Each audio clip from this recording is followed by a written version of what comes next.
Assalamu alaikum. I am Ed Moses, and to whoever listens in real time, to whoever listens afterwards, this is a hello to you. I usually, um, I do streams in English, and I do talk in Urdu, obviously. I talk in Hindi as well, and I can talk a little bit in Arabic as well. So the idea behind these streams is A, to share some of my views about the Quran, in particular as a student of it, and also to take any questions, any calls from anybody who has got concerns, questions, queries about the Islam, but in particular about the Quran, as that is in itself the particular area, the key area that I find myself continually inspired by, impressed by, and intellectually stimulated by. So what I thought I would do today is to talk about a topic that seems to come up pretty much all the time. And that is about whether men are allowed to hit women or not. As is the case, it's one of those most popular topics out there, and there's already quite a bit of information out there, but I thought I'll share my take on that, which I think is not something that is heard quite a bit. So let me find the right screen and let's make a start. Right, so I claim, based upon the book, so sorry, I should really start again in case someone comes to just this part from now onwards. I am El Moses, and I want to talk about the Quran not allowing males to hit females. Now, my take on what the Quran says is entirely inspired and derived from the Quran itself.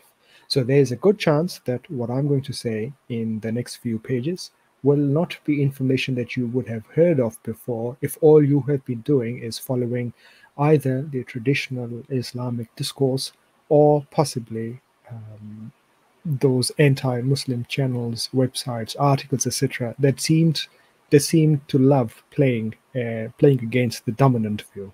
Right. So, what is the evidence that these people claim by which they suggest that the Quran and Islam, by extension, is a faith that, through its very book, allows for men to be able to beat women? So the ayah or the verse that comes up all the time is a very famous one, 434. So this is chapter 4, Surah Nisa, and the verse number is 34. This is the verse in front of you. And in this verse, the writer of the book says, الرجال قوامون على النساء. So the way it has been translated, and I have got 2 to 3 translations underneath, so I'll let you scroll down so you can see how that part that I just read out in Arabic has been translated. So all of them, pretty much, including a women translator from Iran, who most would call quite liberal, they've all gone for men are supporters of wives, in the case of Lala Bakhtiar, or in case of Muhammad Asad, men shall take full care of women. Yusuf Ali says men are the protectors and maintainers of women. So if you go back to the verse in Arabic, and I will not read the whole thing because I would be talking about this verse as we go on, but the other bit that I would like to draw your eyes towards is the bit that I have also highlighted, and hopefully you can see where I'm moving the mouse. It's the bit where we've got this word, this fi'l, this verb called daraba. And it comes here in the form wadribuhun, and daraba them. Daraba them as the females.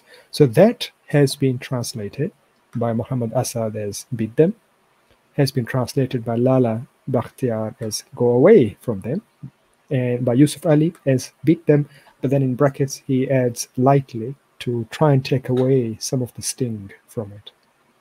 Okay, so if we proceed, what are the things that we are looking at as part of this today's session?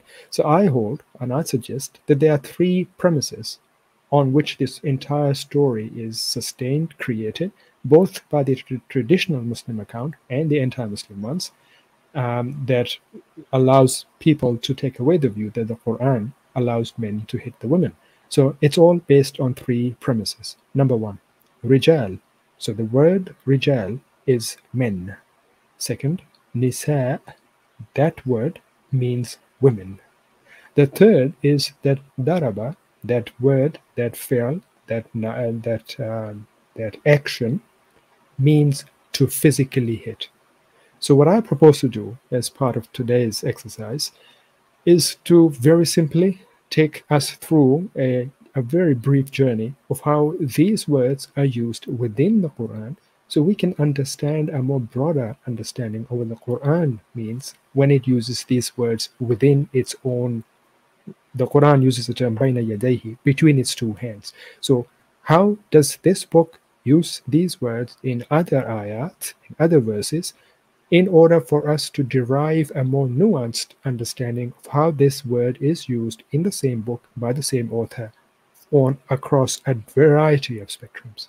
Okay, so we begin.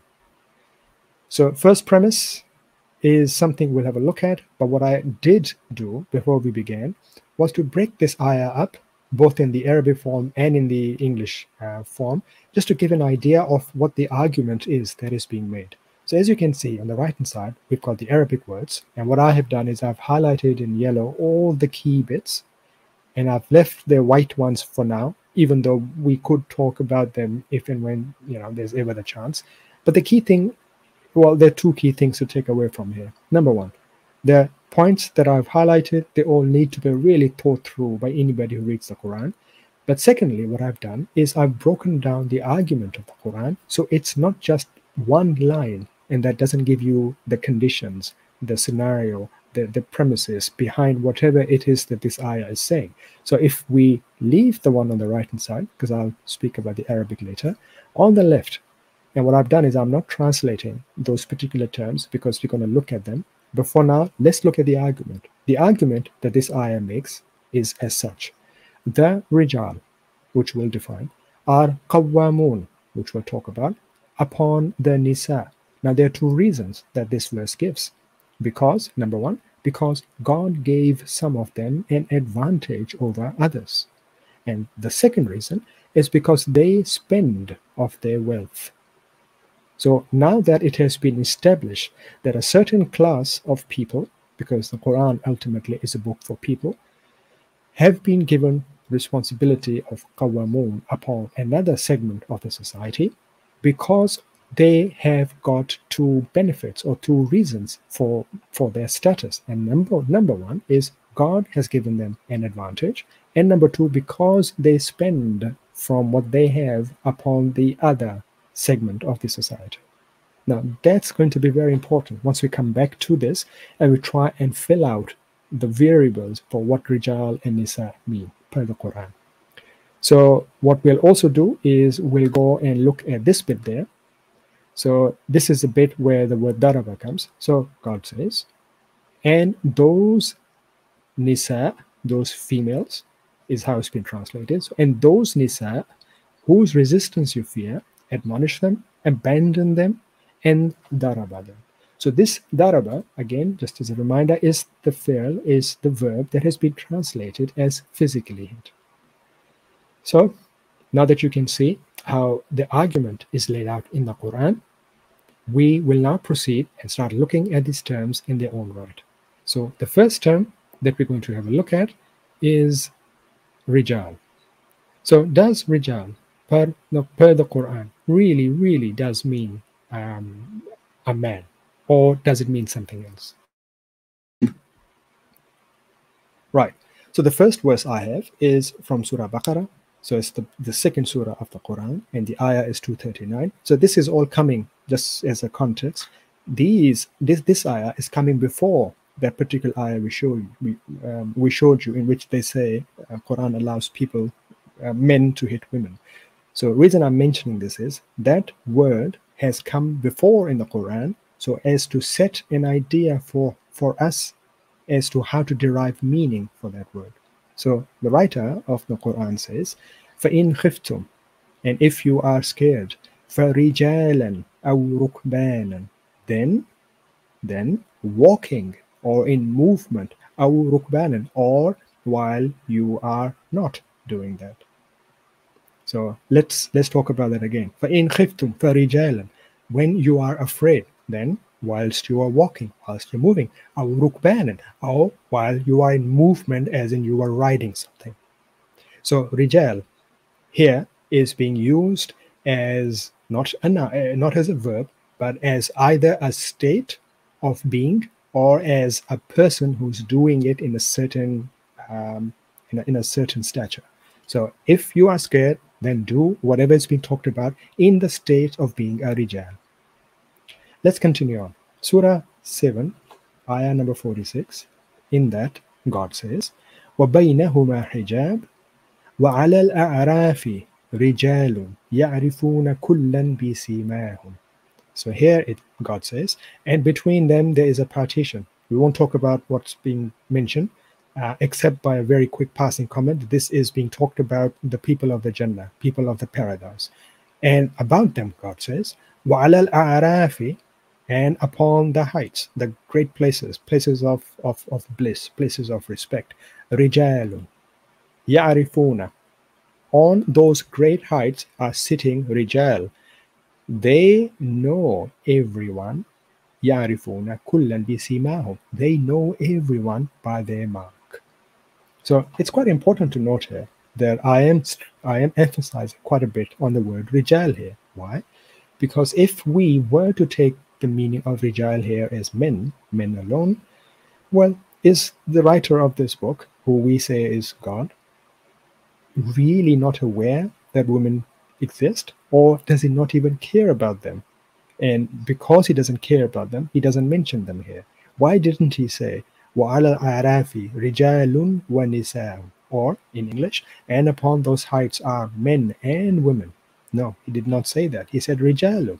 And if we are insisting, as we do in our traditional discourse, that rijal only means men, then what God here is saying, per that logic, is that upon those heights, on the day in Jannah, in the paradise, will only be men, no women, only men. Okay, so let's proceed. This is chapter 9, verse 108. Now the context, very quickly, is about a place for prostration, a masjid, a place where people go to submit to God. Now God says, fihi, in that masjid, rijalun, are rijal, yuhibbuna, they love, and yatatahharu, they love that they cleanse. Right? So again, let me emphasize the same point that I made before, which is, if we are to say that rijal only ever means one thing, and that is men, then we have a problem here, which is that God seems to forget that places of worship are meant not just for one gender or not just for one sex. But that is exactly what we are finding out here. That is exactly how it's being translated. And if you read this translation below, and I will highlight that, it does say, in it are men, fihi rijalu, and they are the ones who love to cleanse themselves or somebody else. And God also loves those who cleanse themselves. So in other words, women, 51% of the whole world, as far as this ayah is concerned, well, they don't matter. Right? Okay. Let us proceed and see where that leaves us. I think by just looking at those 3-4 verses, by looking at or applying the logic of exclusion. So if the premise was that the word rijal means men, then on each ayah of the Quran, wherever that word is used, it should also mean men. But if we can find just one example, and I've given you 3 examples just before, if we find any one example that does not allow for men to work, then something about that meaning is wrong. And what that wrong is, we'll talk about when we come back to rijal. But let's continue on and look at the second premise. And the second premise, as I was saying, based both upon by the traditional account and those who don't like the Quran, is that nisa throughout the book are women. But is that right? And just as we did before, we will begin by looking at the Quran, a few ayats in which this very same word has been utilized to get an idea of how it's been used. So chapter 3, verse 14, And again, this chapter also comes before this particular ayah we were looking at, in which apparently God is telling men to go and hit women if they don't listen to them. So God says, Zuyyina lin-nas, and has been made pretty for lin-nas. Now, nas, anybody who speaks Urdu, anybody who speaks Hindi, anybody who speaks Arabic, the language of this book, knows that an-nas, nas means people. It does not mean a group of men. It does not mean a group of boys. It does not mean a group of old dudes. No, it means people. When I say people, it contains all segments of society. So it contains men and women and old people of both genders. It even includes those people who in today's world do not call themselves men or women, or who might be men but also prefer men. So nas is everybody. Now that we have talked about that part, let's continue. So the ayah says, Zuyyina lin-nas, and has been made pretty for that people. Hubbu shahawat, love of desires, minan nisa, such as women or from women. Now that obviously is the meaning that I'm taking as per the translations, and all of them say that. So there are a few more things as well, like children and gold and silver, and we can argue that, okay, people, whether they are men or women or whatever their orientation, they do want livestock in fields and gold, as in money, etc. But this bit there, women, are we really saying that the writer of this book, which is God, really only suggests or thinks that all the people, this is an-nas, all the people, they love the desire from the women? Okay, well, the reader of the Quran, myself as a man, I'm okay with that. And, I do prefer women. So when I read this is fine. But what about my wife? What about my daughter? When I teach her the Quran, when she reads this particular ayah, what meaning is she meant to take away from this? That God either forgot her, that God did not add her in this part here, the nas, and so this whole ayah does not even apply to her. Or if she is part of that group, an-nas, then God is saying that she is going to have desires for nisa, for women. I hope you can see some of the problems that we already are encountering by insisting on nisa to mean women. Let's continue on to another verse that probably deserves a whole section in its own right, but we'll just talk about the bit that we're interested in for now. And so this ayah goes, وَإِنْ خِفْتُمْ, and if you are scared, أَلَّا تُقْسِطُوا فِي الْيَتَامَى, that you cannot be just between, they say, the orphans. I would argue it means anybody who's needed. فَانْكِحُوا, then engage with them. Now the translations say marry, but this bit is the interesting bit. مَا طَابَ لَكُم مِنَ النِّسَاءِ. I'll stop there and read this part again. مَا طَابَ لَكُم مِنَ النِّسَاءِ. So let's break that down word by word. فَانْكِحُوا. Now, whether you say it means engage with them or make contracts with them or marry them, that's part's irrelevant. Ma, whatever, or who, طَابَ. Now, this verb here is third person masculine. I'll repeat that. طَابَ. Now, in Arabic, even the verb, so whoever is doing an action, by the verb you can tell whether it's a man or it's a female, whether it's a group of people that are men, there's a group of people who are women, whether it's us, etc. So we have got those markings clearly written out. So it says here, ma taba, whoever wants. Now that wants, that word taba is third person masculine. Lakum, for you, minan nisa. So what this verse is saying is, from the nisa, so that is a woman, as per we understand, per our traditional discourse, whichever from the nisa want, you may marry them or you may engage with them.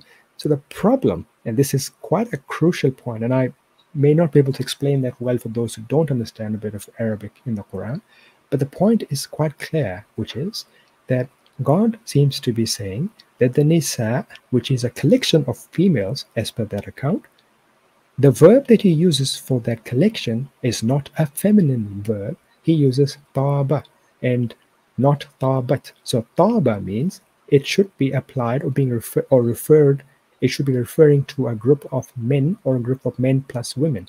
But here, if the word is an-nisa and that is meant to be only a group of females, then ma taba, that is a grammatical mistake. And this is indeed a point that has been made by those who attack the Quran based upon linguistics. And they say the form of the word that should have been here is ma tabat lakum minan nisa. So whichever of the nisa like you or prefer, or that it is missing some other words, but that would be a different discussion. So point being, an-nisa, a collection of females, well then that verb form here is wrong. Let's continue on to our third ayah.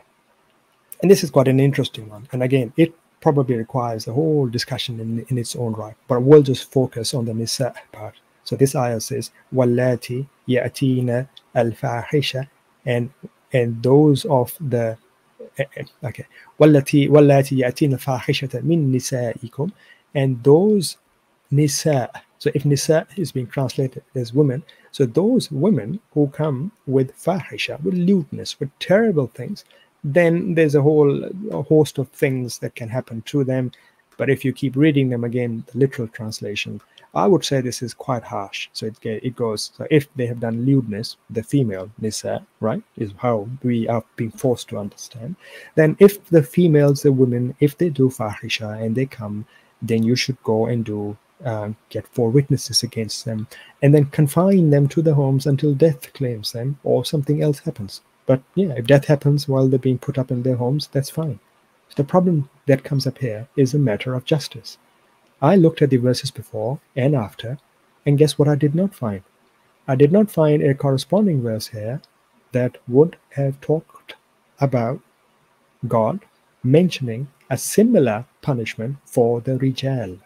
So if nisa are women, and if nisa, as in women, do fahisha or bad things, then they are being given a very harsh punishment. But guess what? That punishment seems to only apply for women, because there's no ayah before or after with the same wordings that appears for rijal, if we say rijal are just men. So, well, we've got power politics happening here. We've got a writer of the book, as per the argument goes, who does not really seem to care much for women. Let's proceed. Okay, one more ayah, and we'll go to our third premise. وَلَن تَسْتَطِيعُوا أَن تَعْدِلُوا بَيْنَ النِّسَاءِ. And the writer of the book says, and you will never be able to do justice between the nisa, as per they say, between the women, وَلَوْ حَرَصْتُمْ, even if you tried, even if you wanted to do that. Okay? What's the problem with that? The problem with that is that we have got other verses of the Quran in which we are told to do justice and make sure that we're being just, we are being honorable. This ayah says, even if you tried, you couldn't do it. So now we've got a conflict happening. How can the same Quran order us on one point to do adl, expecting us to be able to do so, but now it seems to be saying, even if you tried, you can't do it. So we've got an ayah whose interpretations are quite creative, if we are to stick to the traditional account of the book, as a book that can only be understood by applying terms like men and female that were, well, as I'm saying, do not really mean that per the discourse. So this premise, just by proving the exceptions, I hold that nisa in the book does not always mean women in this book. Now, I'm being very careful so far in what I'm saying. I'm not saying nisa does not mean women in Arabic that we speak today. I'm not even saying it does not mean nisa in the Arabic that was being spoken in the time of the Prophet. I'm not saying allegedly. I'm not saying that. All I'm saying is in this book, the writer of this book does not seem to use these words by the meanings that we use for them today. And that is quite an interesting discovery, and something that we should respect as academics or as simple readers of any book of literature. So third premise, does daraba, so this is a term that's been translated as hitting physically, as we saw in the beginning. Does it actually mean to hit something physically? So again, as we have been saying before, we'll start with the first chapter. So even before we come to that ayah, in which apparently this ayah comes for hitting women, we've got at least 2 examples by God in which he uses the same word without any extra prepositions before or after to give us the meaning of that action. What is that action? So first ayah, God says, Inna Allah, and surely God, la yastahyi, is not ashamed, or is not that he doesn't mind, an yadriba mathalan, that he strikes an example. So yadriba here is coming in the sense of striking an example, making an example, presenting an example, showing an example, giving an example. So that word, daraba, is the same verb that we saw in 434 in the very beginning. Right. The next ayah, 261. Now I'll skip all of this bit and I'll come right to this part. So these people, for whatever they were doing, they deserved what? وَضُرِبَتْ عَلَيْهِمْ الزِّلَّةُ وَالْمَسْكَنَةُ, and was struck upon them humiliation and poverty. So whatever those people did, and not the point of our topic, they had this action happen, duribat. So what did that do? Did that mean some people came, started hitting them, started beating them? No. Duribat alayhim, and struck upon them was an abstract zillah, was an abstract humiliation, and poverty. So I don't quite see how anybody at this point would say that no, we have to take this daraba here as they were physically struck by blows of humiliation. Another ayah, Surah Nisa. So same ayah in which the other ayah sits, but here the verb is used in a different meaning. So God says, وَإِذَا دَرَبْتُمْ فِي الْأَرْضِ, and when you strike in the earth, or in the way this has been translated, when you travel in the land. وَإِذَا دَرَبْتُمْ فِي الْأَرْضِ, and when you go and do daraba to the earth. So again, we're not physically hitting. Well, you could probably argue that when you walk on earth, you do physically hit it. But it is quite obvious, I would say, this is not what the meaning of this ayah here is. And even if you were not a Muslim, if you were just a reader of the book and you read that, you would take that meaning here to be metaphorical. That here, the author, whether it's God or not, it seems to be suggesting that here the intent, the order is that people should go and travel in the earth. Last 2 more ayahs we'll have a quick look at. تُؤْتِي أُكُلُهَا كُلْ حِينٍ بِإِذْنِ رَبِّهَا وَيَضْرِبُ اللَّهُ الْأَمْثَالَ. Again, God strikes examples, linnas, for people. Again, it's quite interesting that whenever God seems to be talking about examples, and this is something that came up in the book when I was looking up this word and its collocations, but yadrib or daraba comes quite a lot with these abstract concepts like amthal. So here God is saying, when God strikes examples for mankind, and in the similar sense, the same form is used in which Surah 43, God says, أَفَنَضْرِبُ عَنْكُمْ الذِّكْرَ سَفْحًا, will or shall we hold back from them the dhikr, the reminder. So again, nadrib, well, the writer, again I'm saying we could take away God from it. The writer seems to be saying, if we are to go by the literal meaning, then, well, shall we hold back the beating from you? Well, I don't quite think how that works. So applying the principle of exceptions prove a rule right or wrong. So we can take an exception, and if it ends up breaking the general universal rule that was given to us, then we can safely say that daraba in the book, in the Quran, does not always mean to physically hit something. Okay. All right. So now that we looked at all of these three, to summarize, rijal in the book does not have to mean men. Nisa does not always mean women. Daraba does not always mean physically hit. So we'll now come back to 434, the Quranic ayah. And now that we've got some idea based upon what the Quran says. And I have gone through this before. So everywhere the word rajul or rijal comes and when nisa come, I could have gone through and shown all of those examples, all of those ayahs, hundreds of ayahs. But in interest of time, and anybody who's interested, academically intrigued, I'm sure they would want to do their own research anyway. But based upon looking at all of those ayah, the only meaning I can legitimately derive is al-rijal are people who are given authority or power. They are qawamun, they are responsible upon the nisa. So nisa are the ones who are being looked after, those who are under care, those who are weak, those who are disadvantaged. And daraba is in the sense of giving an example, setting an example, dealing in a way as to elucidate, is dealing with somebody in order to drive a change in their behavior. Okay, so let's read I will read the Arabic verse as well, and then I'll read the English verse alongside as well.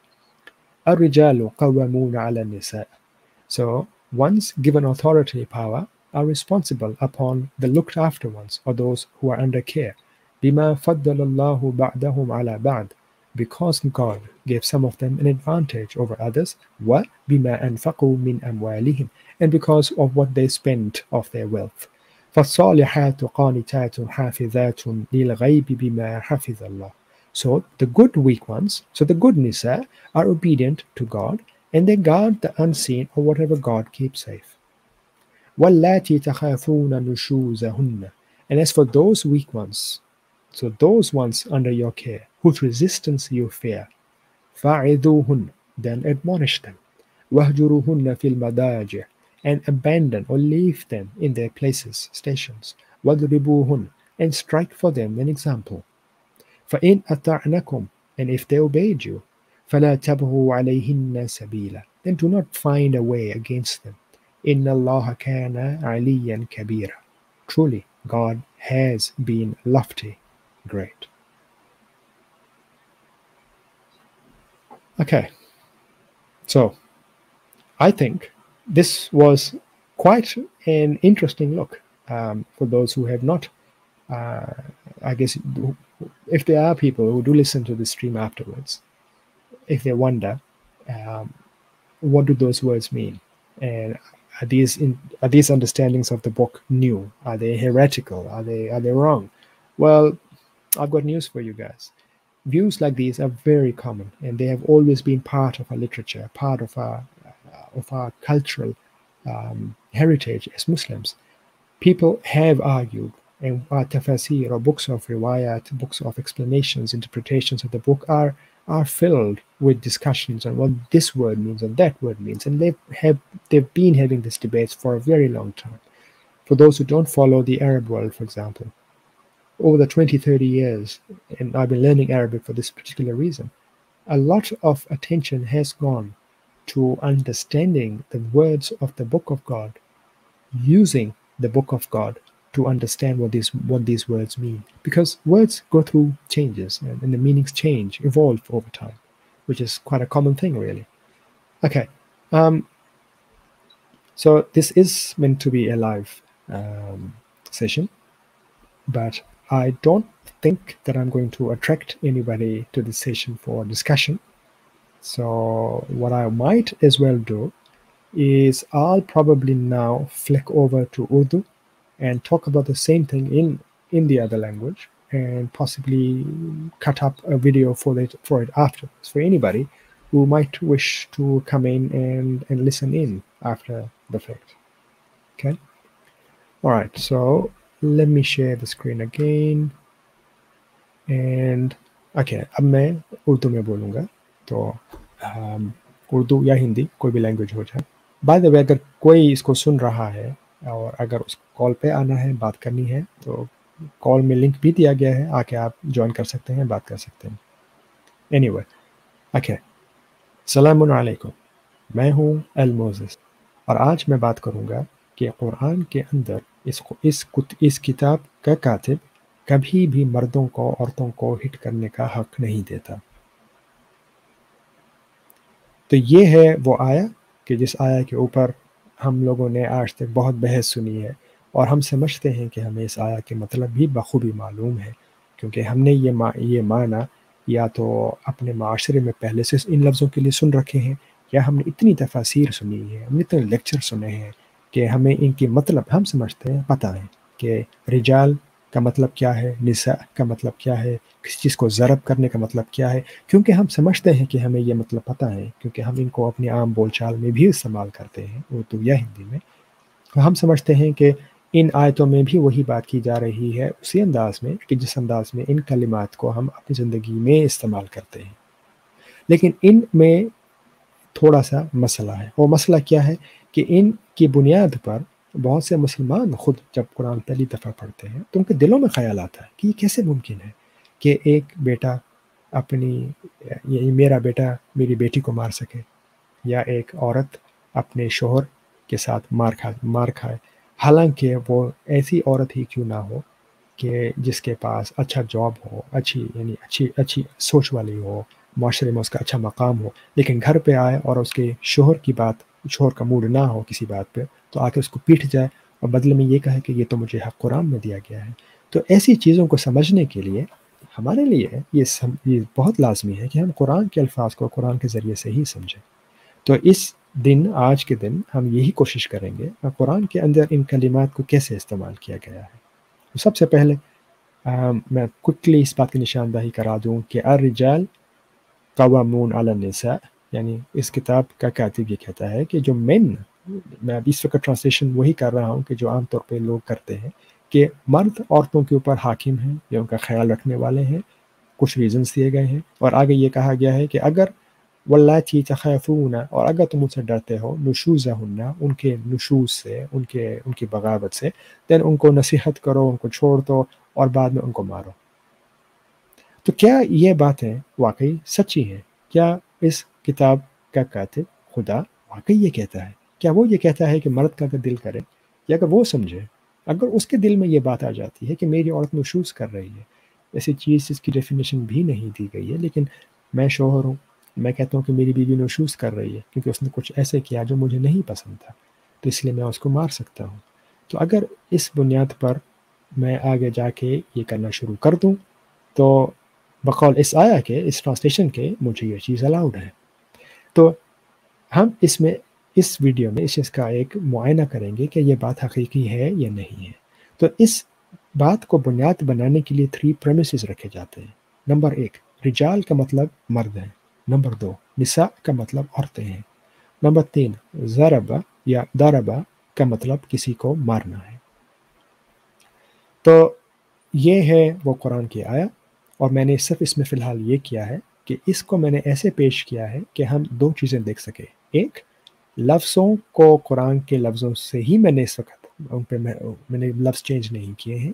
میں نے رجال کو رجال رکھا ہے، نساء کو نساء رکھا ہے، اور میں نے اس آرگومنٹ کو جس آیت میں پیش کیا جا رہا ہے ایسی حالت میں رکھ دیا ہے کہ کسی پڑھنے والے کو بات سمجھ میں آ سکے کہ یہاں پہ بات کیا ہو رہی ہے. یعنی پہلی بات یہ ہو رہی ہے کہ رجال نساء کے اوپر قوامون ہیں، کیونکہ خدا نے کچھ کو کچھ پہ ایڈوانٹیج دیا ہے، اور بیکاز وہ اپنی منی اسپینڈ کرتے ہیں.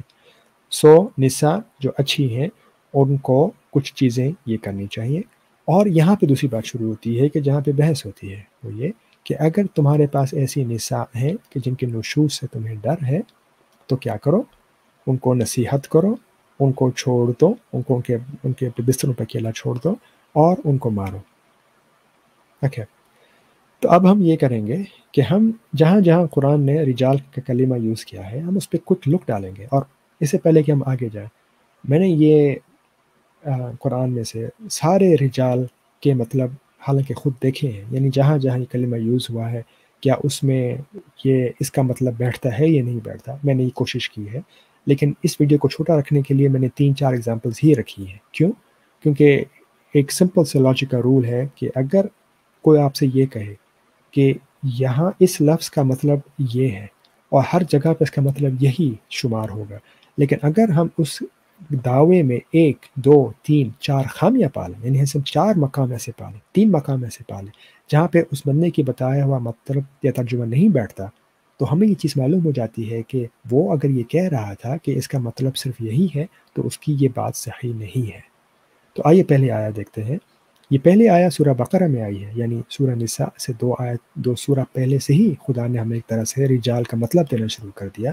تو خدا کہتا ہے فَإِنْ خِفْتُمْ فَرِجَالًا أَوْ رُكْبَانًا، اور اگر تم ڈرتے ہو دین رجال کی حالت میں، یعنی چلتے ہوئے، یا بندہ جو حر ہے، جو بندہ گھوم سکتا ہے، پھر سکتا ہے، او رکبان، اور رائڈنگ کرتے ہوئے یا جھکے ہوئے کسی چیز میں بندھے ہوئے۔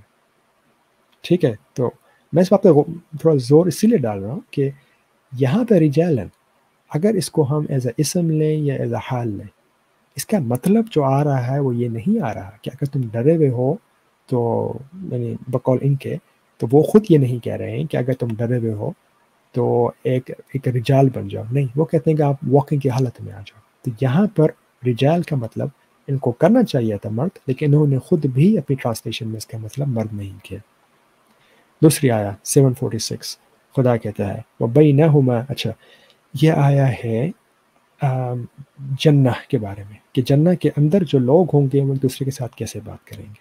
خدا کہتا ہے وَبَيْنَهُمَا حِجَاب، اور ان دونوں کے بیچ میں ہوگا ایک پردہ، وَعَلَى الْأَعْرَافِ، اور اوپر اونچائیوں میں ہوں گے، اس بات کو غور سے سنیے گا، رِجَالٌ، مرد، جیسے کہ اگر ہم ٹرانسلیشن کریں يَعْرِفُونَ كُلًّا بِسِيمَاهُمْ، اور وہ مرد ایک دوسرے کو جانتے ہوں گے ان کے مارکس سے، ان کی نشانیوں سے۔ تو اگر میری یہاں پہ کوئی بہنیں سن رہی ہیں یا کوئی عورت سن رہی ہے جو قرآن کو نہیں مانتی یا مانتی ہے، اگر اس کو میں یہ بتاؤں کہ جنت کے دن جب جنت والے بیٹھے ہوئے ہوں گے اونچائیوں پر، اور اونچائیوں ایک دوسرے سے باتیں کر رہے ہوں گے، ایک دوسرے کو پہچان رہے ہوں گے، تو وہ سب کے سب رجال ہوں گے، یعنی کہ مرد ہوں گے، تو آپ کو کیسا لگے گا؟ تو یہاں پہ ایک بڑی مشکل آ رہی ہے، جو مسلمان خدا کی کتاب کو مکمل مانتے ہیں۔ تو یہاں پہ یا تو خدا کو عورتیں یاد ہی نہ تھیں کہ اس نے یہ آیت دے دی اور یہ کہہ دیا کہ قیامت کے دن پہ جو کچھ ہوں گے وہ سب رجال ہی ہوں گے، یعنی عورتیں تھی ہی نہیں، ان کو بلا دیا گیا، یا پھر یہ کہا جا رہا ہے کہ صرف اور صرف رجال ہیں، وہی جا کے جنت میں جائیں گے۔ یعنی یا تو ہم خدا کو یہ بولیں کہ اس کو یہاں پہ نساء کا کلمہ ایڈ کرنا چاہیے تھا، یعنی آیا ایسے ہونی چاہیے تھی وَعَلَى الْأَعْرَافِ رِجَالٌ وَنِسَاءٌ، یا اس کو یہ کہنا چاہیے تھا، یا اگر تاکہ وہ عورتوں اور مردوں دونوں کی بات کرے، یا پھر خدا یہ کہہ رہا ہے کہ قیامت کے دن جنت میں جب لوگ جائیں گے وہ صرف رجال ہوں گے۔ تو اگر ایسی بات ہے تو یہ تو بڑا ظلم ہو گیا کہ ان سب نساء، ان سب عورتوں نے جو اچھے کام کیے ان کے ساتھ کیا ہوگا۔ دیکھیں یہ مسئلہ یہاں پہ اسی لیے پیش آ رہا ہے کہ ہم رجال کا مطلب تلے ہوئے ہیں کہ صرف اور صرف مرد ہی کریں، اور انٹرسٹنگ بات یہ ہے کہ جو ٹرانسلیشن میں نے اٹھائی ہے یہ ٹرانسلیشن اس کو ایسے ہی کر رہی ہے، کیا کہتی ہے کہ آن دا ایلیویٹڈ پلیسز، اور ان اونچے مقامات پر کون ہوں گے؟ مرد ہوں گے۔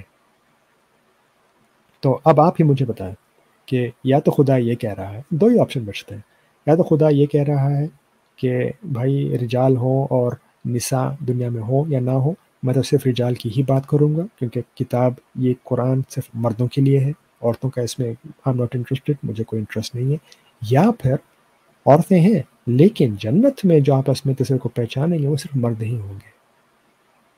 ایک اور آیا دیکھتے ہیں 9108، اس میں بیک گراؤنڈ دیا جا رہا ہے ایک ایسی مسجد کا، ایک ایسے مقام کا کہ جہاں پہ خدا کے لیے لوگ اپنا آپ کو جھکا دیں۔ تو اس میں خدا کیا کہتا ہے؟ فیہ رجال یحبون ان یتطہروا، اس مسجد میں جو تقوی کے اوپر بنی ہوگی اس میں کون ہے؟ اس میں رجال ہیں، اس میں مرد ہیں، ٹرانسلیشن بھی مرد کی گئی ہے، اور وہ مرد محبت کرتے ہیں کہ وہ اپنے آپ کو پاک ستھرا صاف رکھیں، اور خدا تو صاف ستھروں کو بڑا پسند کرتا ہے، لیکن یہ صاف ستھرے کون ہیں؟ یہ مرد ہیں۔ تو دیکھیں آرگیومنٹ کیا بن رہا ہے؟ آرگیومنٹ یہی بن رہا ہے کہ زندگی میں جو لوگ تقوی کی مسجد کے اندر بیٹھتے تھے، محبت کرتے تھے کہ اپنا کو صاف رکھیں، وہ رجال تھے، وہ مرد تھے، اسی لیے وہی رجال جب مر گئے تو مرنے کے بعد جب بلندیوں پہ پہنچے تو صرف ایک دوسرے رجل کو ہی پایا، کسی عورت یا نساء یا انثیٰ کا ذکر دور دور تک نہیں آ رہا۔ اگر ہم اس چیز کو مان لیں تو پھر ہم قرآن کے اندر بڑے تناقضات پا رہے ہیں۔ تو اس بات کی بنیاد پر میں اس چیز کو مانتا ہوں کہ رجال کا مطلب، اگر ہمیں خدا کی باقی آیتوں میں تناقضات پیدا نہیں کرنے ہیں کہ جہاں وہ یہ کہتا ہے کہ مرد عورت برابر ہیں، دونوں کے پاس دونوں ایک ہی نفس سے بنائے گئے ہیں، ذکر ہو یا انثیٰ ہو، ان سب کو خدا قیامت کا دن ایک ہی جیسا اجر دے گا، اگر ہم ان آیتوں کو ماننا چاہتے ہیں تو ہمیں مجبور ہیں کہ اس چیز کو مانیں کہ رجال کا مطلب قرآن کے اندر صرف مرد کی سینس میں نہیں آیا۔ بات یہاں ختم نہیں ہوتی ہے، آئیے اب ہم دیکھتے ہیں دوسرا پریمس کہ نساء کا مطلب صرف اور صرف عورتیں ہیں۔ جب میں نے قرآن سب سے پہلے پڑھنا شروع کیا تھا ایک مرد کی حیثیت سے، اس ایک پرٹیکولر آیت پہ میں نے بہت ٹائم سپینڈ کیا تھا، کیونکہ مجھے سمجھ میں تب نہیں آئی تھی، اور بڑے لمبے عرصے تک سمجھ میں نہیں آئی جب تک میں ٹریڈیشنل میننگز کو لے کے ہی چلتا رہا۔ دیکھیں اس آیت میں خدا کیا کہتا ہے زُیِّنَ لِلنَّاسِ، اور ناس کے لیے بہترین خوبصورت بنا دی گئی، حب الشہوات، محبت شہوات کی، شہوہ کی، من النساء، عورتوں سے، عورتیں یعنی اگر ہم ٹرانسلیشن لیں جو ٹریڈیشنل ہوتی ہے۔ پھر غور کریں میں نے کیا کہا، میں نے کہا کہ لوگوں کے لیے اچھا بنا دیا گیا، نیس، ہم نیس کو اردو میں بھی ایسے ہی بولتے ہیں کہ مجموعہ کہ جس میں مرد ہیں، عورت ہیں، بچے ہیں، بوڑھے ہیں، بوڑھیاں ہیں، حتیٰ کہ وہ لوگ بھی ہیں جو اپنے آپ کو نہ مرد کہتے ہیں نہ عورتیں کہتے ہیں، اس میں ایسے مرد ہیں جو مردوں کو پسند کرتے ہیں، ایسی عورتیں جو عورتوں کو پسند کرتی ہیں۔ لیکن یہاں پہ یہ خدا جو ان سب چیزوں کو جانتا ہے، ان سب چیزوں کے باوجود وہ خدا یہ کہہ رہا ہے کہ بنا دیا گیا نیس کے لیے، لوگوں کے لیے کیا اچھا، عورتوں کی صحبت۔ چلیں ٹھیک ہے، میں تو مرد، میں نے قرآن پڑھا پہلی دفعہ، میں نے کہا یہ تو بات بالکل صحیح کہی گئی ہے، ایک مرد کی حیثیت سے، ایک ٹپیکل مرد کی حیثیت سے مجھے اس میں کوئی شرم نہیں ہے کہنے میں کہ ہاں نساء کے ساتھ کمپنی ایک مرد کے لیے ایک اچھی پسندیدہ چیز ہے۔ لیکن جب میں اپنی بیٹی کو قرآن سکھا رہا تھا، جب میں اپنی بیوی کے ساتھ اس آیت پہ بات کرتا ہوں، تو میں ان کو کیا بولوں گا کہ اس کتاب کا کاتب یہ کہہ رہا ہے کہ اس نے لوگوں، جس میں تم بھی شامل ہو، تم سب کے لیے محبت ڈال دی عورتوں کے ساتھ شہوہ کرنے کی۔ آپ دیکھ رہے ہیں نا کہ بات کہاں سے کہاں چلی جاتی ہے اگر ہم اسی چیز پہ اڑے رہیں۔ دوسری آیا خدا کہتا ہے وَإِنْ خِفْتُمْ، اچھا یہ جو دو آیتیں ہیں 4:3 اور 4:15، ان پہ بھی پوری لمبی بات ہو جائے گی، لیکن میں اختصار سے صرف نساء کے ٹاپک پر ہی بات کروں گا۔ وَإِنْ خِفْتُمْ أَلَّا تُقْسِطُوا فِي الْيَتَامَى، اور اگر تم ڈرتے ہو کہ تم یتامى کے اندر انصاف نہیں کر سکو گے، فَانْكِحُوا، اب اس کو بھلے ہم نکاح کی سینس میں لیں جیسے ہم آج بولتے ہیں، یا نکاح قرآن کا جس میں ہم عقد کہتے ہیں، کسی بھی چیز کا معاہدہ کر لینا، اس بات پہ بحث نہیں کرتے۔ تو بات یہ ہوئی ہے کہ اگر تم ڈرتے ہو کہ تم یتامہ کی کفالت میں انصاف نہیں کر سکتے ہو، دین نکاح کر لو۔ اب یہاں پہ انٹرسٹنگ بات ہوتی ہے، ما طاب لکم من النساء، جو کوئی بھی توبہ کرے تمہارے لیے نساء میں سے، تو من النساء یہاں پہ فاعل ہے، یہاں پہ کام کے کرنے والا ہے۔ اگر یہ سب عورتیں ہیں جو یہ چیز کر رہی ہیں، کہ جو یہ فعل کر رہی ہیں، تو یہ توبہ یہاں پہ جو فعل آیا ہے عربک میں، وہ آیا ہے ایک تھرڈ پرسن مرد، یہ ایک مرد کے کام کرنے کی ضمیر ہے۔ یعنی اگر اردو میں اگزامپل دوں تو ہم ایسے بولیں گے کہ وہ کر رہا تھا یا وہ کر رہی تھی، جو وہ پسند کرے گا، جو وہ پسند کرے گی۔ یہاں پہ جو بات کی جا رہی ہے وہ جو پسند کرے گا، یعنی مرد یا مردوں کے گروپ کی بات کی جا رہی ہے، لیکن کس کی بات کی جا رہی ہے؟ کون کرنے والے ہیں؟ نساء۔ تو میں طاب لکم من النساء، تو جو کوئی بھی نساء میں سے پسند کر لے تمہارے لیے۔ تو یہاں پہ سوچنے کی بات یہ ہے، اور اس پہ میں نے کافی بحثیں دیکھی ہیں، کیونکہ یہ ٹرانسلیٹ کرنا کسی بھی کے لیے آسان نہیں رہا، یہ ٹریڈیشنل ٹرانسلیشنز کے ذریعے کہ نساء عورتیں ہیں، تو یہاں پہ توبہ کی جگہ توبت کیوں نہیں آیا، ایک فیمیل فارم کیوں نہیں آیا؟ سمپل سی بات بغیر لمبی بحث میں جائے وہ یہ ہے کہ نساء کا مطلب عورت رکھنا پہ اگر ہم تلے رہیں تو اس آیا کا ایک تو مطلب نہیں بن رہا، اور دوسری بات جو کوئی قرآن کی گرامر پہ اعتراض اٹھاتا ہے، کہتا ہے کہ اس میں غلطیاں ہیں، خامیاں ہیں، ان کے لیے یہ بڑی کھلی آیا ہے جس کے ذریعے سے وہ چیز کو ثابت کرنے میں کوئی شرم محسوس نہیں کرتے۔ اچھا تیسری آیا جو میں سمجھتا ہوں جس میں عورتوں پہ بڑا ظلم ہو رہا ہے، اگر ہم نسائکم کو عورت ہی کہیں، خدا کہتا ہے واللاتی یأتین الفاحشۃ من نسائکم، اور اگر تمہاری نساء، اگر ہم کہیں تمہاری عورتوں میں سے آئیں فاحشہ کرنے والی، فاحش کرنے والی، دین ان کے اوپر اربع ان کے اوپر 4 گواہ لو اور پھر ان کو ان کے گھروں کے اندر بند کر دو جب تک کہ اس میں مر نہ جائیں، یا کوئی اور خدا طریقہ ان کے لیے نہ فائنڈ کر لیں۔ تو یہاں پہ مسئلہ یہ ہے کہ ٹھیک ہے جی، فاحشہ کی نساء نے اچھی بات نہیں ہے، ہمیں ان کو سزا دینی چاہیے، جو بھی ہے ہم نے ان کو دے دی، لیکن میں نے جب اس آیت سے اوپر جا کے دیکھا، نیچے آ کے دیکھا، تو مجھے کہیں بھی یہ ایسی یعنی کمانڈ کہ اگر اور بھی لوگ یہ چیز کریں ان کے ساتھ کیا کرنا چاہیے، مجھے وہ آیا نہیں ملی۔ دوسرے الفاظ میں خدا نے یہ تو کہتے کہ نساء کے ساتھ کیا کرو، ہمیں یہ نہیں بتایا کہ رجال اگر کرے تو ان کے ساتھ کیا کرو۔ دوسرے الفاظ میں عورتوں نے اگر یہ فاحشہ کیا تو ان کو تو گھروں میں بند کر دیں گے جب تک کہ ان کی موت نہ آ جائے، لیکن رجال ان کی بات کچھ اور ہے۔ ایک آخری آیا وَلَن تَسْتَطِيعُوا أَن تَعْدِلُوا بَيْنَ النِّسَاءِ وَلَوْ حَرَصْتُمْ۔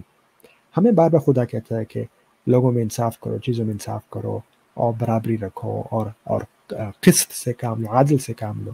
اس میں خدا کہہ رہا ہے کہ تم لوگ، اور تستطیعوا میں اگین عورتیں مرد دونوں آ رہے ہیں، یہ بھی ایک انٹرسٹنگ بات ہے، لیکن میں اس چیز پہ زور ڈالوں گا۔ خدا کہتا ہے کہ تم لوگ کبھی بھی عدل کرنا چاہو بھی تو نساء کے بیچ میں نہیں کر پاؤ گے۔ تو یہ عورت ہے، مرد ہے، بڈھا ہے، بڈھی ہے، جو کوئی بھی ہے، ان سب کے پاس نساء ہے جن کے اندر وہ کبھی بھی برابری نہیں کر سکتے۔ تو پہلی بات، یہ سب کی بات کی ہی کیوں جا رہی کہ یہاں پہ اگین تستطیعوا میں خدا نے عورتوں کو بھلا دیا، یعنی یہ جو تستطیعوا کا عمل آ رہا ہے کہ تم لوگ نہیں کر پاؤ گے، صرف مردوں کے لیے ہے، اگین عورتوں کو بھلا دیا گیا کہ وہ بھی اس قرآن کو پڑھ رہی ہیں، نمبر 1۔ اور دوسری بات یہ کہ اگر انصاف ہو ہی نہیں سکتا عورتوں میں، تو پھر بقول موروثی ٹرانسلیشن سے 4 بیویوں کی اجازت دی ہی کیوں گئی ہے، کیونکہ یہ اس سینس میں آ رہا ہے کہ بھئی اگر آپ نے کہہ دیا ہے کہ 4 شادیاں کرو، تو پھر آپ یہ بھی کیوں کہہ رہے ہو کہ ان میں عدل کرو، لیکن یہ بھی کہہ رہے ہو کہ عدل آپ کر نہیں سکتے ہو، تو یہ کو تضاد آ جاتا ہے۔ تو اگین میں ان ساری آیتوں کو دیکھ کے یہ ہولڈ کرتا ہوں کہ نساء کا مطلب قرآن میں ہر جگہ پہ وومن کی سینس میں نہیں لیا جا سکتا۔ تھرڈ بات کریں گے ہم تھوڑی سی کوئکلی، جو ہے ضرب، اور اس سے پہلے کہ ہم آیتوں کو بھی دیکھیں، میں آپ کو ایک چھوٹی سی اردو کی اگزامپل دیتا ہوں کہ جو ہم سب سمجھتے ہیں، 2/2، 2 کو 2 سے ضرب کرو، ضرب کرو، ہم کیا کر رہے ہیں اس میں، ہم کیا کہہ رہے ہیں، 2 کو 2 سے مارو، 3 ضرب 3 کیا ہوتا ہے؟ کیا ہم 3 کو 3 سے لٹرلی لے کے مار رہے ہیں، ٹھوک رہے ہیں؟ نہیں، ہم ٹکراؤ کرتے ہیں ان کا، لیکن ایک مجازی سینس میں کرتے ہیں۔ کیا اس کا مطلب قرآن میں ایسے کہیں استعمال ہوا ہے یا نہیں ہوا؟ یہ آیتیں اس چیز کو دیکھنے کے لیے میں نے یہاں رکھی ہیں تاکہ اس چیز کا ہم توڑ پیش کر سکیں کہ کیا قرآن کے اندر ضربہ کا کلمہ صرف اور صرف ایک ہی سینس میں آیا ہے۔ خدا کہتا ہے ان اللہ، بے شک خدا، لا یستحیی، نہیں شرماتا، ان یضرب مثلا، کہ وہ تم لوگوں پہ ضرب کرے ایک ایگزامپل، ایک مثال، یا انگلش میں to strike an example, to make an example, to present an example. دوسری آیت میں ہم سارا یہ کانٹیکسٹ چھوڑ کے ٹائم کے انٹرسٹ میں صرف یہ پارٹ دیکھیں گے جس میں جب بنی اسرائیل نبی موسیٰ سے اعتراض کر رہے تھے تو ان کی پنشمنٹ کے طور پہ ان کو کیا دیا گیا، وَضُرِبَتْ عَلَيْهِمْ الذِّلَّةُ وَالْمَسْكَنَةُ، اور ان کے اوپر ضرب کر دیا گیا ذلت اور پاورٹی اور غربت۔ تو اگین ہم کیا یہ بولیں گے کہ ضربہ کا مطلب یہاں پہ ہے کہ ان پہ ذلت نے اور پاورٹی نے، غربت نے لٹرلی آ کے ان کو مارنا شروع کر دیا، یا ان پہ جیسے اردو میں بولیں گے کہ انہوں نے غلط کام کیے لہٰذا ان کے اوپر ذلت اور غربت ٹوٹ پڑی۔ تیسری، وَإِذَا ضَرَبْتُمْ فِي الْأَرْضِ، اور اگر تم لوگ ارتھ، زمین کے اوپر ضرب کرو، اگین مجازی سینس میں بات ہو رہی ہے، جب تم لوگ ارتھ میں، زمین میں ٹریول کرو، سفر کرو، دین جو بات آگے کی گئی ہے۔ ایک اور آیا تؤتی اکلها کل حین باذن ربها ویضرب اللہ الامثال للناس، اور خدا ایگزامپلز رکھتا ہے، ضرب کرتا ہے، پیش کرتا ہے فار لوگوں کے لیے، للناس سب لوگوں کے لیے۔ ایک اور آیا افنضرب عنکم الذکر، اور کیا ہم رکھ دیں، پھینک دیں، توڑ دیں، مار دیں تمہارے سے ذکر۔ تو اگین یہاں پہ بات ایک مجازی سینس میں کی جا رہی ہے، لٹرل سینس میں بات نہیں کی جا رہی۔ تو ان باتوں کی بنیاد پہ میں یہ قرآن کی روح سے کہتا ہوں کہ ضربہ کا مطلب قرآن میں فزیکلی ہٹ کی سینس میں ہر جگہ نہیں آیا۔ تو سمری، رجال قرآن میں ضروری نہیں ہے کہ صرف مرد ہی مطلب ہو اس کا. نساء کا مطلب ہر جگہ عورت کے طور پہ لینا صحیح نہیں ہے. ضربہ کا مطلب ہر جگہ پہ کسی کو فزیکلی مارنے کی سینس میں نہیں آیا قرآن میں. تو اس چیزوں کو ملحوظ رکھتے ہوئے اب اگر ہم دوبارہ سے اس آیت پر آئیں اور اس کو ہم لک کریں تو ہم کیا پاتے ہیں؟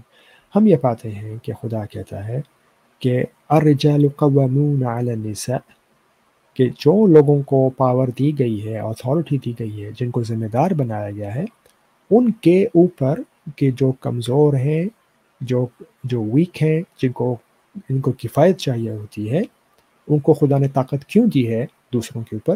کیونکہ خدا نے کچھ کو کچھ کے اوپر ایڈوانٹیجز دیے ہیں، اور کیونکہ وہ اپنی منی اپنے مال سے ان کے اوپر خرچ کرتے ہیں. کیا آپ نے غور کیا میں نے کیا بولا؟ وہ رجال ہیں کہ جن کے اوپر دوسروں کو خیال رکھنے کی طاقت ہے، اور نساء وہ ہیں کہ جو کیئر میں ہیں، جو کفالت میں ہیں، جو کمزور ہیں. کیا یہاں پہ میں نے مرد بولا؟ کیا یہاں پہ میں نے عورت بولا؟ تو کیا ایک مرد یہاں پہ نساء ہو سکتا ہے؟ کیوں نہیں؟ اگر اس کی عقل نہیں ہے، اگر وہ بیمار ہے، اگر وہ چل نہیں سکتا، اگر اس کا دماغی توازن ٹھیک نہیں ہے، اگر وہ چھوٹا ہے، اگر وہ بہت بوڑھا ہے، تو آف کورس وہ خیال میں ہے، وہ کیئر میں ہے اپنی ماں کی. اگر اس کی ماں اس کا خیال رکھتی ہے، یا اپنی بیوی کی، اگر اس کی بیوی باہر جا کے کام کرتی ہے. کیوں؟ کیونکہ خدا نے اس کو رجل بنایا، اور کیونکہ وہ اپنے اموال سے نساء کے اوپر سپینڈ کرتے ہیں. فالصالحات قانتات حافظات للغیب بما حفظ اللہ.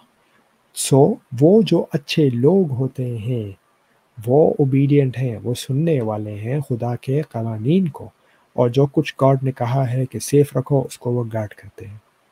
تو یہاں پہ کوئی اگر مجھ سے اعتراض کرے کہ صالحات یہ جو صیغہ ہے یہ تو بھائی مؤنث کے لیے آیا ہے، قانتات مؤنث کے لیے، حافظات مؤنث کے لیے آیا ہے، یہ تو بھائی عورتوں کی ہی بات ہو رہی ہے.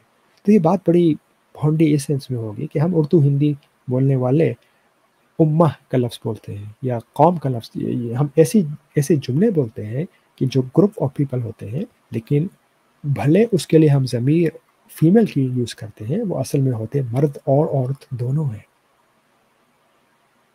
جیسے کہ آپ کو میں یہ بات میں سمجھتا ہوں کہ میں ایگزامپل آپ کو دیتا، لیکن یہ چیز ایسی واضح ہے کہ میں سمجھتا ہوں بالکل کلیئر کٹ ہے کہ اگر ہم کہتے ہیں کہ ایک ملک کے شہری ہیں تو وہ شہری کے لیے میں مرد کا صیغہ یوز کروں یا عورت کا صیغہ یوز کروں، اس کے لیے ہمیں معلوم ہے کہ وہ دونوں چیزیں استعمال کی جا رہی ہیں. اس میں مرد بھی ہیں اور اس کے اندر عورتیں بھی ہیں.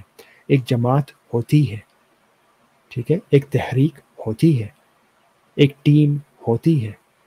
تو یہ چیزیں ہیں. اب ٹیم ہوتی ہے، ٹیم جیتتی ہے. پاکستان کی ٹیم انڈیا کی ٹیم کے اوپر جیتتی ہے یا اس سے ہارتی ہے، لیکن صرف یہ کہنے سے ہم یہ نہیں کہہ رہے کہ اس ٹیم کے اندر مرد نہیں ہو سکتے. حالانکہ ہم نے ٹیم کا لفظ یوز کیا، لیکن اس ٹیم کے اندر ہو سکتا ہے کہ سارے کے سارے پلیئرز مرد ہوں یا عورتیں ہوں، یا مرد اور عورتیں دونوں برابر ہوں. آگے چلتے ہیں. واللاتی تخافون نشوزہن، تو وہ ایسی نساء کہ جن کے نشوز یا جن کے ریزسٹنس سے تمہیں ڈر ہو، دین کیا کرو ان کے ساتھ؟ فاعذوہن، دین ان کو نصیحت کرو. وہجروہن فی المضاجع، ان کو ان کی اپنے مکانوں پہ چھوڑ دو. واضربوہن، اور ان کے لیے ایگزامپلس رکھو، ان کے لیے پنشمنٹ رکھو، ان کے لیے ایسی چیزیں رکھو تاکہ وہ سمجھ سکیں. تو اگر ہم ایک ماں اور ایک چھوٹے بیٹے کی بات کریں تو ماں ایک رجل کی حیثیت سے اپنے بیٹے میں جو اس وقت اس کے لیے نساء ہے اس میں اگر غلطی دیکھے، اس کے اندر نشوز دیکھے، فتنہ دیکھے، اس کو چاہیے کہ اس کو نصیحت کرے، اس کو اس کے مقام پہ کچھ عرصے کے لیے چھوڑ دے تاکہ وہ سمجھے، اور اس کے لیے ایسے اگزامپلس رکھے تاکہ اس کی بات میں اس کی اندر یہ بات سمجھ میں آ جائے. اور خدا یہی کہتا ہے فَإِنْ أَطَعْنَاكُمْ، اور اگر وہ تمہاری اطاعت کرنا شروع کر دیں، فَلَا تَبْغُوا عَلَيْهِنَّ سَبِيلًا، دین ان کے اوپر کوئی اور طریقہ مت ڈھونڈو، میں نے بدلہ یہ بغض مت رکھو. ان اللہ کان علیٰ کبیرہ، اور شول خدا تو ہمیشہ سے اونچا بڑائی والا ہی رہا ہے. چلیے جی، آج میں آئی تھنک اپنی اسٹریم اسی ٹاپک پہ اسی چیز کے ساتھ بند کرتا ہوں. تو ہوپ فلی इंग्लिश उर्दू दोनों में आप लोगों ने इसको सुना होगा, और होपफुली कुछ इसमें ऐसा था जिससे आपने अच्छी चीज़ें सीखी होंगी। अगर आपको बात अच्छी लगी, आपको बुरी लगी, तो भले नीचे कमेंट करके बताइए या जवाब लीजिए या सवाल रखिए। और मैं कोशिश करता हूँ कि हफ्ते में एक दफ़ा आके बात करूँ। अगर आप चाहें तो बेशक आइए अगले हफ्ते, और इंशाअल्लाह हम दोबारा से किसी भी कुरान के टॉपिक के बारे में, या जो टॉपिक मैं चूज़ करूँ उसके ऊपर हम बात कर सकते हैं। बहुत बहुत शुक्रिया सुनने के लिए, और आप लोगों से मैं अब इजाज़त तलब करूँगा। अल्लाह हाफ़िज़।